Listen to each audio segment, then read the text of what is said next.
کے بغیر دوسرا مکمل نہیں ہو، ایک کے لیے دوسرا لازم ہو۔ تعلیمات سلوک میں ذکر قلبی ایک اہم رکن ہے۔ اللہ کا ذکر اونچی آواز میں ہو تو اسے کون سا ذکر کہتے ہیں؟ ذکر جہری۔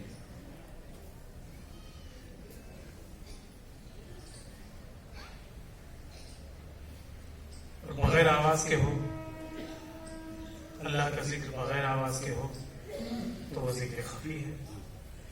زبان سے ہو تو ذکر لسانی ہے، اور اگر دل سے ہو تو ذکر قلبی ہے۔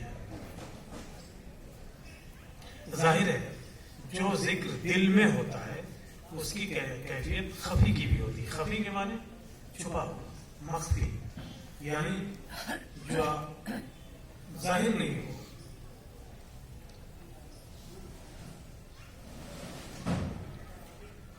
اس کی کیفیت خفی کی ہوگی، لہذا صوفیہ نے اسے ذکر خفی قلبی سے بھی موصول کیا ہے۔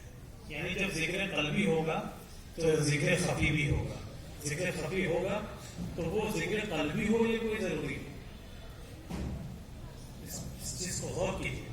اگر ذکر خفی ہے یعنی یہ کہ آپ بہت ہی آہستہ اپنے دل میں آپ کوئی ذکر کر رہے ہیں، اللہ اللہ کر رہے ہیں، تو یہ ذکر خفی تو ہے۔ لیکن ذکر قلبی کی یہ خوبی ہونی چاہیے کہ اس میں آپ کا ارادہ شامل نہیں ہو۔ جس ذکر میں آپ کا قصد شامل نہیں ہو، اگر آپ ارادہ کر کے ذکر کر رہے ہیں اور دل ہی دل میں کر رہے ہیں تو یہ ذکر خفی ہے۔ لیکن آپ کا ارادہ ہی نہیں ہے اور آپ کا دل ذکر کر رہا ہے، یہ ذکر قلبی ہے۔ آپ دوسرے کاموں میں لگے ہیں لیکن آپ کا دل ذکر میں لگا ہوا ہے، یہ ذکر قلبی ہے۔ اللہ کے رسول نبی کریم صلی اللہ علیہ وسلم نے فرمایا کہ خیر الذکر خفی وہ خیر الرزق ما یکفی، یعنی بہترین ذکر خفی ہے اور بہترین رزق وہ ہے جو انسان کے لیے کافی ہو جائے۔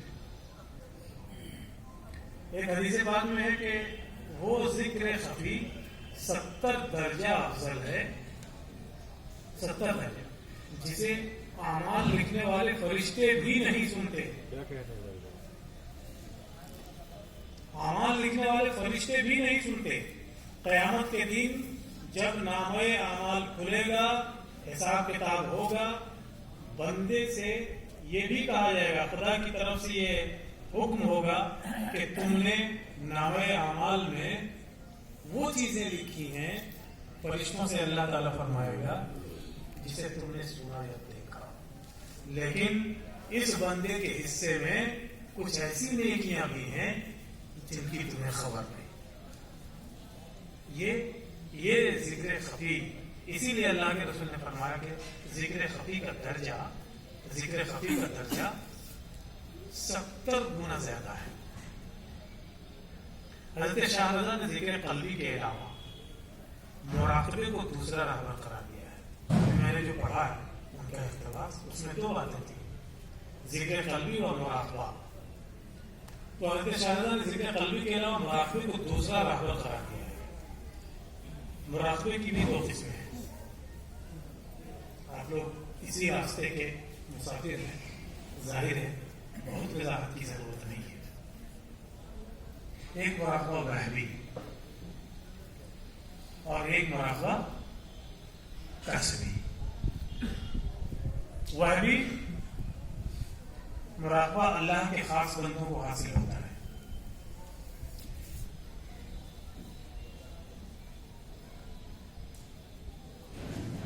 آپ نے دیکھا ہوگا جب آپ کسی صاحب مراقبہ کے سامنے بیٹھتے ہیں، کچھ لمحے کے لیے ان کی آنکھیں بند ہوتی ہیں، پھر اس کے بعد آپ سے گفتگو اور وہ مراقبے کی کیفیت ہوتی ہے۔ آنکھیں جو بند ہوتی ہیں یہ خدا کی طرف سے یہ مراقبہ جسے حاصل ہوتا ہے،